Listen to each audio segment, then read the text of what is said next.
Good afternoon, everyone.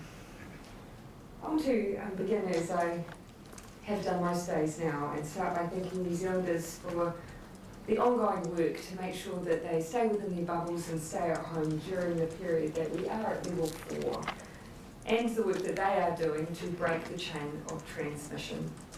As you will have heard this morning, there are 61 new cases today. While on the face of it, that may seem a heartening number relative to some of the other figures that we've had now, I want to emphasise again that it is still too early to assess if our measures are successfully slowing transmission. Because COVID-19 takes a while to incubate, we could still see increases in our numbers in the days to come, off the back of transmission in the community prior to the lockdown that may yet be rearing its head in visible symptoms. If the virus is in the community in this way, present but not yet seen, then the worst thing we could do is be relaxed or too complacent and allow a silent spread. I think we only need to look at some of the clusters of cases that we have in our community to know just how quickly COVID-19 can spread if we weren't, for instance, currently at level 4. The schooling community of Marist in Auckland, the community of Makanata, if we weren't at level 4, we could see outbreaks that were far, far worse down the track.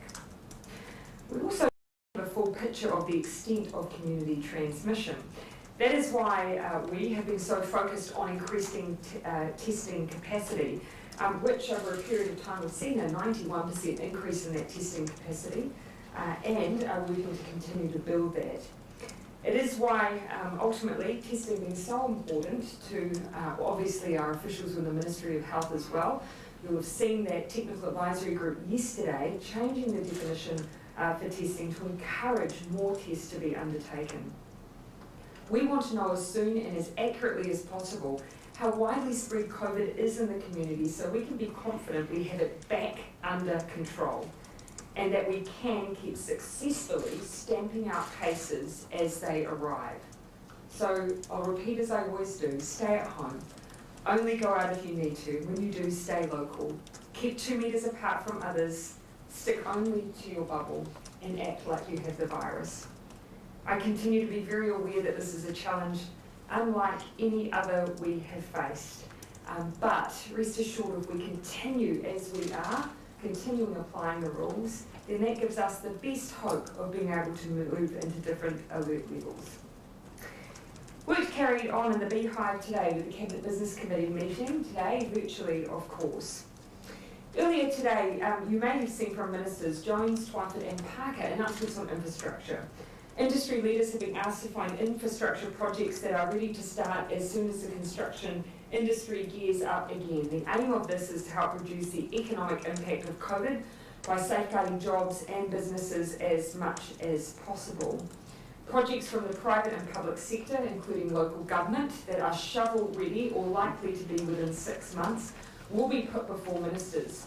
And I note that this is additional to the government's $12 billion New Zealand upgrade program and existing provincial growth fund infrastructure investments. We also announced that advance payments will be made to transport construction industry contractors to retain the workforce and ensure it is ready to quickly gear up to build these projects, which will be vital to New Zealand's COVID-19 economic recovery. To complement all of this, work is also underway looking at measures to speed up consents for the development and infrastructure projects during the recovery from COVID-19 to provide jobs and stimulate our economy. Minister Robertson is here if there are any further questions on any of those announcements today. I also have some information on the first day of the Price Watch service we announced yesterday. As at 9 a.m, around 990 emails. That does include some duplicates and unrelated messages, but that is the number that had been received as at 9 a.m. The most common complaint was, as previously advertised, the high price of cauliflower, with some emails quoting $13 each. But also prices of hand sanitizer, bread, meat, face masks and garlic also featured in complaints.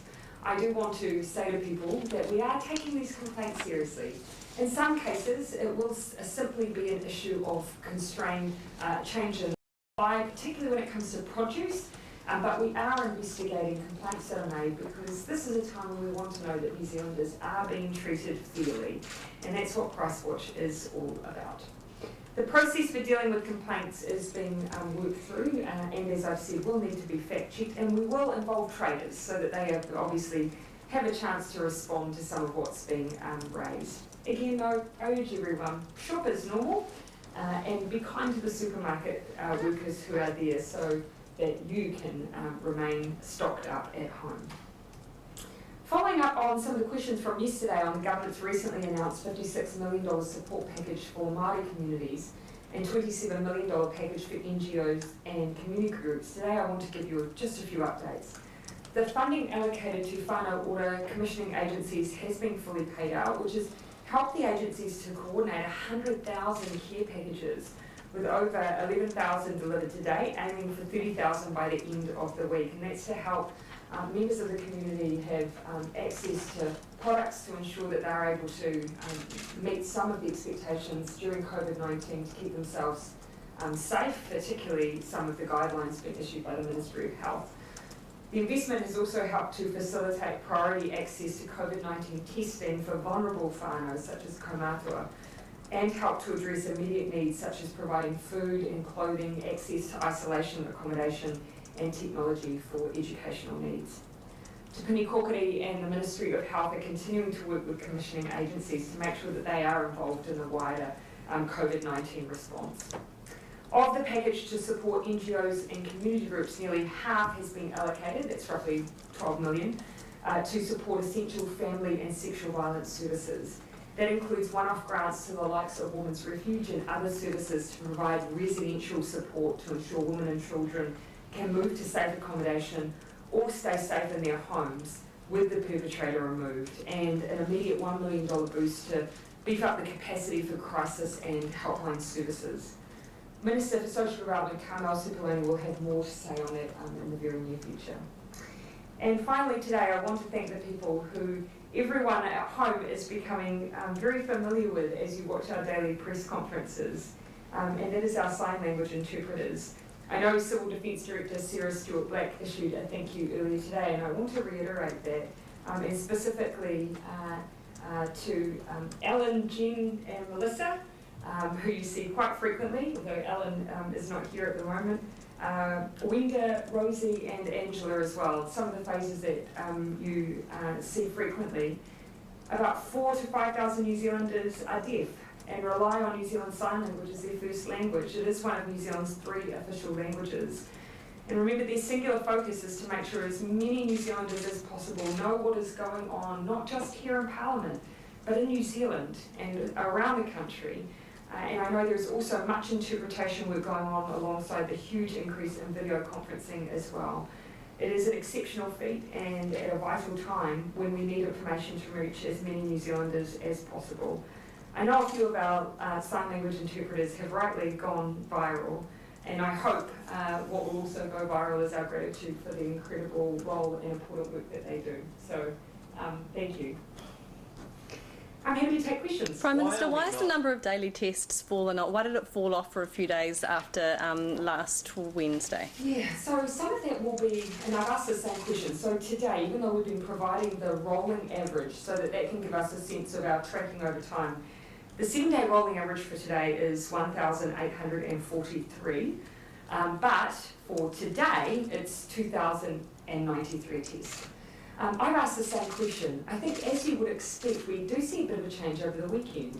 So I think in people's minds, even though our fight against COVID is 24/7, some people's access to their GPs and therefore testing, even though we have those clinics available, is, I think, impacting those numbers over the weekend. We've talked to the Director General around what we can do to get consistency, because that's 2 days out of 7. We can't really afford to have those testing numbers fall away. And that's something that the Ministry of Health, I know, is looking at. We simply needed to be testing more sooner, didn't we? Because all roads lead back to testing in terms of stopping this thing. And you'll see that we have had the capacity. I can't remember one day off the top of my head where the tests have met the capacity that we've had. So we've got Barely the touching ability the sides. to do more tests than we're currently doing. Why aren't we then? And so ultimately, that's why you'll hear me continue to encourage that testing. The change that clinicians made yesterday to broaden out the number of people captured will be a critical part of that. So many GPs are saying we just don't have the swabs to do the tests though. They're not being provided them. So why is that the case if there's the That capacity? shouldn't be the case. And that's something that, of course, I will continue to ensure that the Ministry of Health is dealing with that issue. That is just simply a distribution, not a capacity issue. We have the capacity, we have the swabs. We're constantly needing to make sure that they are across the country. What I will remind you is that we have set up in every community now specific testing stations. And that is to make sure that no matter where you are, you should be able to access a test. Then why are some of the laboratories deciding to reject certain swabs they're receiving because they don't fit the criteria if they still have the capacity to run them? I don't think it will be a case of swabs being rejected. I think what I have seen are reports of where GPs have referred people to those testing clinics. That's something that I have raised with the Director General of Health. Can we get a handle of that inconsistent messaging? Because that's frustrating for someone who goes to get a test, and also doesn't sit in line with our view that we need to increase testing. My hope actually now is with criteria that we have that is as broad as it is, that some of that should fall away. Yeah. How easy is it for New Zealanders to get a test? We should make it as easy as possible. That's why, for instance, you've got GPs who are saying, look, call ahead and we can make sure we can take a test from you safely. GPs have been really flexible. In some cases they're doing it in their car parks, others have set up specific facilities right adjacent to their clinics to make it as easy as going to your doctor. But in every community, we also, across DHBs, also have specific testing clinics. What is the worst A little bit case? of guidance on how we get from level 4 back down to what has been described as back to normal. Do we go straight from level 4 to level 1 or level 0, or do we have to go through 3, 2, then 1, or how does that work? Yeah, obviously we're talking about a short period of time in which we're going to have to build some confidence that we've got the virus back under control. And that we have the ability from there to aggressively stamp out cases where we see them.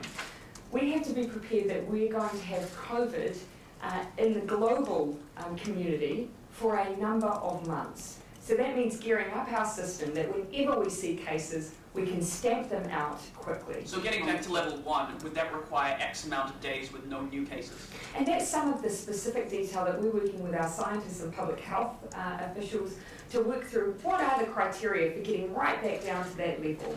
But of course our aspiration, our goal right now is to be confident enough that we have got this virus back under control, that some of our public health measures of aggressive contact tracing and aggressive testing means that we can move back down to a lower alert level than we are now. The Director of Public Health today said that there was a lot of The uncertainty. Director of Public Health, not the Director General, correct? Said that there was a lot of uncertainty around the community transmission. Do you accept now that the testing criteria should have been loosened weeks ago? You will have heard me constantly and consistently say that clinicians needed to use their discretion, and that always existed, regardless of international travel, regardless of contact with anyone else who had COVID. They have always had the discretion to test if they believe they needed to. Now we have another change from the doctors, the clinicians again, that has broadened it out even further for absolute clarity. Mr. Robertson. Why was that not done weeks ago? Again, the ability for someone to use their discretion has always existed. And I point out that, I'm not actually, talking about discretion, I'm talking about the case definition. well, the case, ultimately, a case definition that's got discretion says that even if you don't meet that criteria, you can test. But you will have heard me consistently point to that discretion always existing. Derek, it's never been for me as a politician to determine who should be tested, but it's always been my message that we have built the capacity so that we have the ability for clinicians to test who they believe they need to test. Minister Robertson, Some what within has the been... Māori and Pacifica communities are concerned that people within their communities aren't being tested enough. What's being done about that? Well, ultimately I see no reason why they shouldn't be, and again at the moment the number from within our Māori and Pacifica communities who have been affected by COVID-19 is relatively low, but we want to keep it that way. And so that does say, of course, that we need to make sure that testing, as with our wider community, is available. The numbers at the moment, 19 Pacific peoples, 46 Māori currently who have tested positive, but of course we need to make sure that, as with all our community, we've got adequate testing. And as you've heard, we have tried to target on those who might be most vulnerable, including kaumātua in that testing. Are those numbers misleading though, because they relate to a period of time when the testing was in relation to links with overseas travel, for example? But not alone, because of course that discretion always existed. What I can't give you is how many of those tested identified as being specifically on overseas travel, or whether or not they simply had respiratory issues and a fever. What have your officials told you? Prime Minister, you spoke about the $56 million for the Māori response to COVID-19. You spoke about the whānau ora money. I believe you said it's been fully paid out. Yes. What is the possibility of that money being topped up as we progress forward? Well, as you will have heard from my description, that even the work that they've got underway, they're still rolling out. And equally, the money that was put aside for the very specific health response for Māori is still in the early days as well. We've always said, when we see need, we will meet it. But at the moment, I haven't had anyone come to me and say, we've got unmet needs that is unfunded. We've made the provision available. Now it's a matter of just getting that support out. What is your worst case? What is your worst The case? police need to step up their enforcement in the regions. Lance Sullivan put out a live video today saying that it's basically business as usual in Northland. Again, I would say if you can give me some specific examples, then we would be happy to deal with that. What? I check in frequently with the police over whether they have all of the resources they need to do their job. They've consistently said they do. That they are in the process of still, when they're talking to people, educating, warning, and then they will enforce. And so that's been their approach. But if Dr. Sullivan wishes to bring some specific examples, I'm sure the local police, if he contacted them directly, they may not have been watching his Facebook Live. That would probably be a more efficient way of dealing with that complaint. What have officials told you is your worst case scenario? The degree of compliance? We have asked a lot of New Zealanders, and we did it in a very short space of time. And I've always accepted that we need to keep repeating the expectation, the rules that exist, and the expectation we all have. But actually, by and large, given what we have done in a short space of time, I think the majority of New Zealanders are doing an amazing job. We just need to keep reminding that small proportion who perhaps aren't taking it seriously, why it is so important. This period of time is our chance to break the chain of transmission. The quicker we do that, the sooner we can return to some semblance of normal life, and the much better able we will be to save lives of other New Zealanders, and that includes people you know. And so this isn't about other, and it's not about someone else. It is about you and your family, and that includes every age demographic there is. If I could just point to some of the data at the moment, because I know people think sometimes we're only talking about a specific group. The most affected age range by COVID-19 in New Zealand is far and away currently 20 to 29-year-olds. They are the ones that we are identifying as having COVID-19 in New Zealand. Now they may think therefore that it won't affect them as much, that they'll be mild to moderate. They are our vector for transmission. They're the ones who then pass it on. So I need everyone to take this seriously, because whilst the over 70-year-olds are smaller, they are much more likely to succumb to this illness. Minister Robertson. Thank you for allowing me my little rant. Minister I've got Robertson. Mikey and Jenna who's been waiting very patiently. Minister, could we just get your response to the criticism that the government isn't releasing consistently enough government data around the economic impact and forecasts? Yeah, look, I think everyone will understand that traditionally economic data tends to come often even a month or 2 months after. And that's sensible because it takes time to collect and then be processed.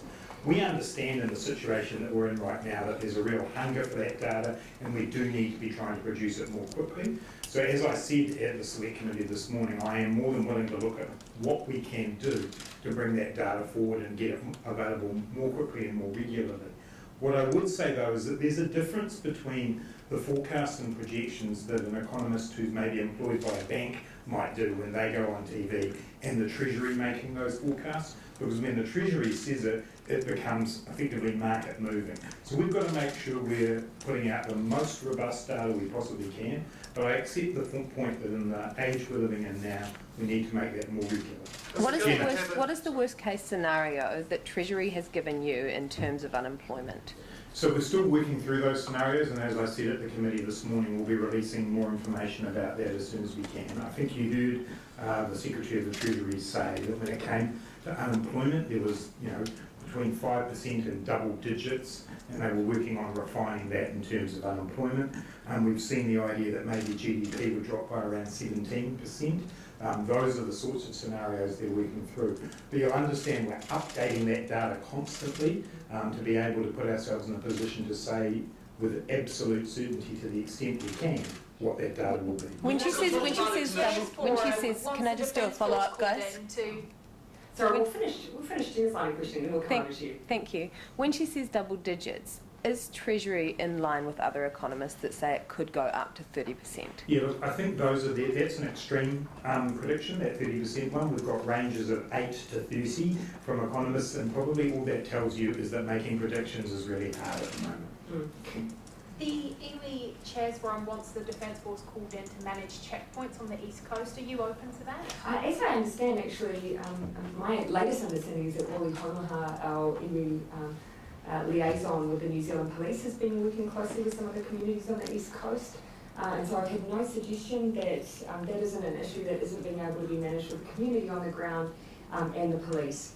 Ultimately, when it comes to enforcement, the police have to date said, look, we're well resourced with the entirety of our frontline force able to support New Zealand while we're at level 4. But we've also left open to them. If they see the need to bring in extra support from the New Zealand Defence Force, they're able to do that.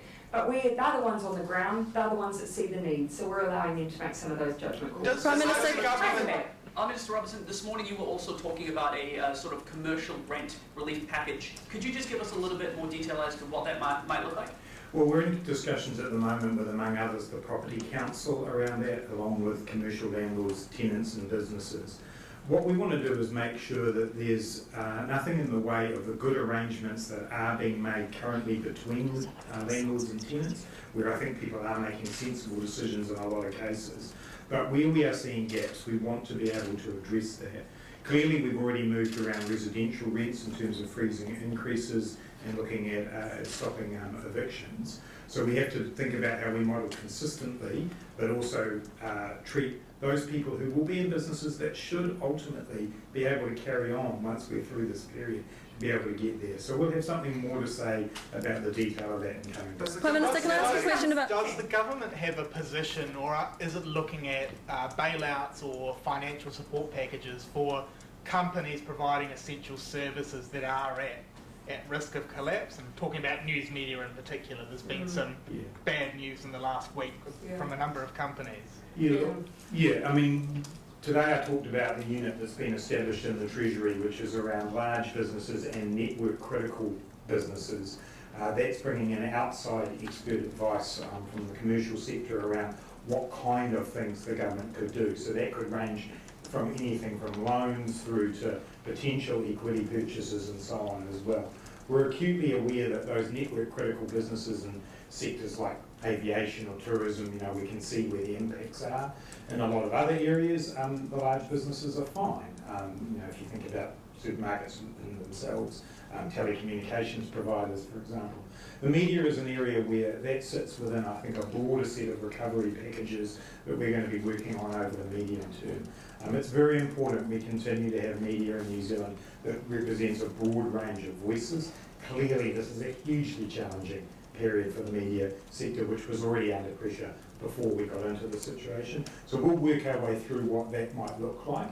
But that unit that's been established inside the Treasury is designed to look at network critical businesses and what we may need to do in the event that they get under stress. Prime Minister, can I ask a couple of questions on behalf of other colleagues? Veggie growers are throwing away stock and can't plant anything for next season. Will you consider allowing veggie growers to open as essential services? And again, ultimately, we haven't reduced demand. If anything else, you would have seen that consumers are out there purchasing often over and above what would be their normal shops. And so what we need is to make sure that we've got that supply chain for those producers flowing through to those networks. So if they're in that position, no one wants to see produce wasted. Please contact the Ministry for Primary Industries. Let us know if that's an issue. We don't want to see food go to waste, not when there's so much need and not when there is still demand. And non-repatriation flights, what's your advice to those who got to airports ahead of planned Mercy flights and now have nowhere to stay and no money? Well, again, as I've said before, we have identified where there is still accommodation available. And so those lists of accommodation is available. So I'd reach out locally and you should be able to find through our local civil defence unit teams, they have lists of available accommodation. I expect to be giving more information on repatriation and helping foreign nationals exit tomorrow. And just a final one, sorry, was there an error made in deciding German woman Helena Chmielewski with a Kiwi partner couldn't board a plane back to New Zealand from Samoa on March the 26th? Yes, I understand that NFAT are just working through that issue now. The issue with, of course, flights out of Samoa, that if an error was made, that would have usually been resolved because flights out of the Pacific had been continuing, but Samoa has shut its airport. So that obviously poses an issue there. Samoa is amongst a range of countries where we need to just have a look at how many New Zealanders we currently may have stuck there and work through how we support them to get out. Because the high-priced Sheraton is the only place that secured them accommodation amid the crisis. Is anything further being done to offer them support? Yeah, I do want to look at how many we have currently in Samoa because I imagine they won't be the only one, even though they have some specific circumstances that led to them still being in Samoa.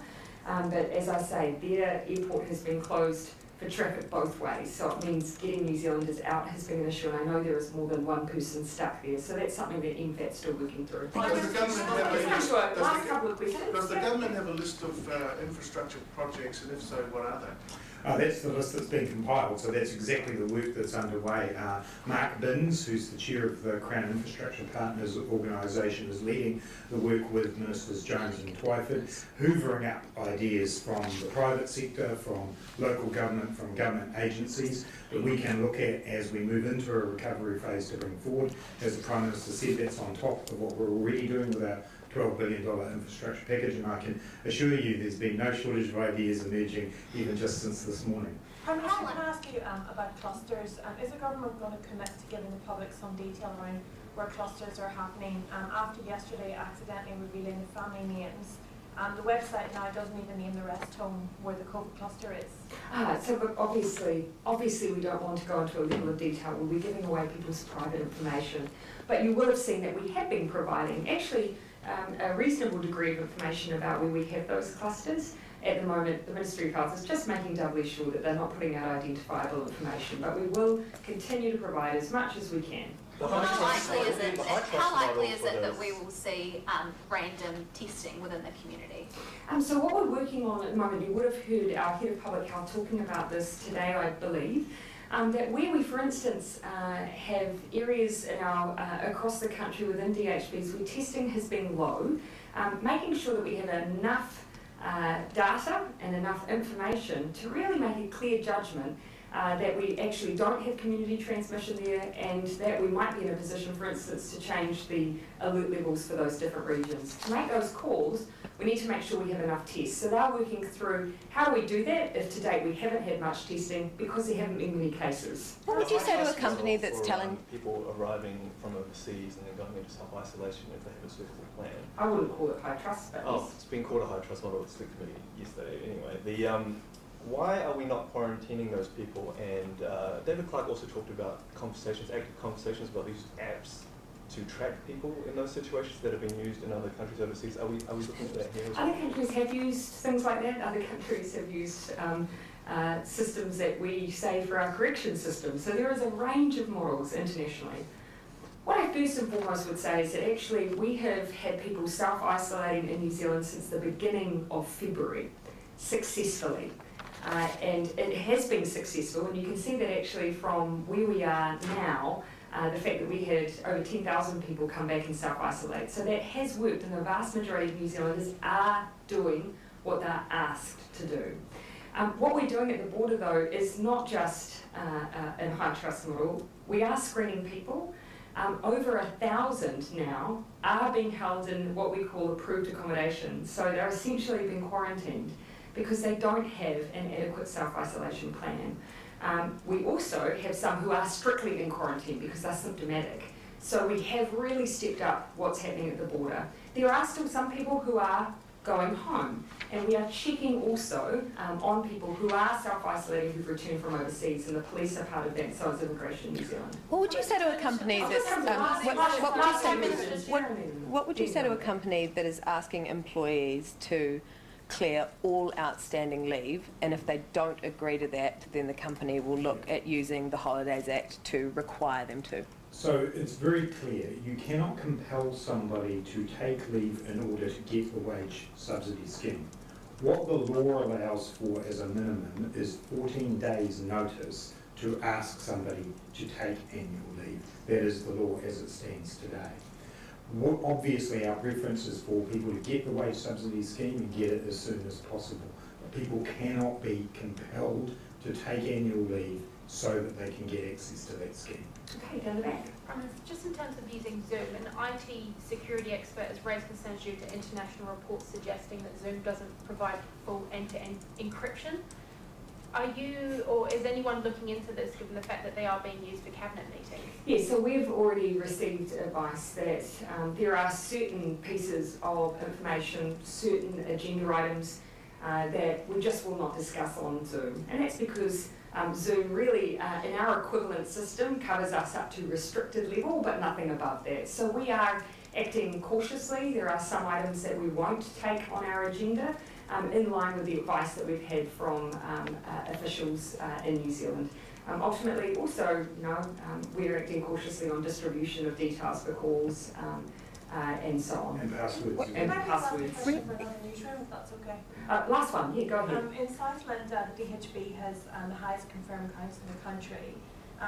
They want to know what you think about this, and will extra resources be sent there considering so many of the hospital staff have now been required to be tested? Yeah, so in Southern we have currently one stable on ward, but we do have a number of cases, that is correct.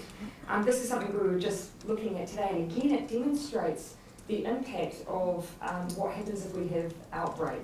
So we've got a small handful of events, from memory a conference, a wedding, and that has led to a proliferation of cases. So again, that demonstrates why being in level 4 helps us to get that under control for where we have outbreaks like that in the community. What we are looking at though is the capacity in Southern. Of course we have had an impact on Queenstown for instance, so we're looking at whether or not if we have too many cases down there and they may eventually need hospital care, have we got the capacity, do people need to be moved around? If someone's coming in at the border who's from Southern, do we need to keep them up in the North Island before they go down just in case? So we're considering all of that to make sure we're managing the pressure on that DHB. Can I just quickly ask, what's the delay with the rollout of the Business Finance Guarantee Scheme? It's just the final negotiations with the banks, but what I did say today during the select committee is that banks will be taking applications this week for that scheme. I have a remote question on that from Donative Oh, we're Trading. getting sneaky, but yes, Sorry. go ahead, I'll accept. Has the government given banks any direction at all on the lending criteria they use when lending to businesses as a part of its Business Finance Guarantee Scheme? No, not in particular criteria, but obviously with the risk sharing being 80-20, with the government taking 80%, that implies a higher tolerance of risk than you might normally see from the banks. That's because obviously we're in a time where their normal risk weightings probably aren't appropriate. So that's the way that we're dealing with that. And as I say, I've had the word from the banks and from the Treasury that people can be putting their names down this week. I know no one prioritised their colleagues' questions up front, but hopefully we've captured anyone's got a colleague's question they need to put to us. Last one. Questions want to know, are supermarket cafes allowed to operate or will they be shut down? They should be shut down. Cafes attached to supermarkets should not be operating. Okay, thank you everyone. Thank you.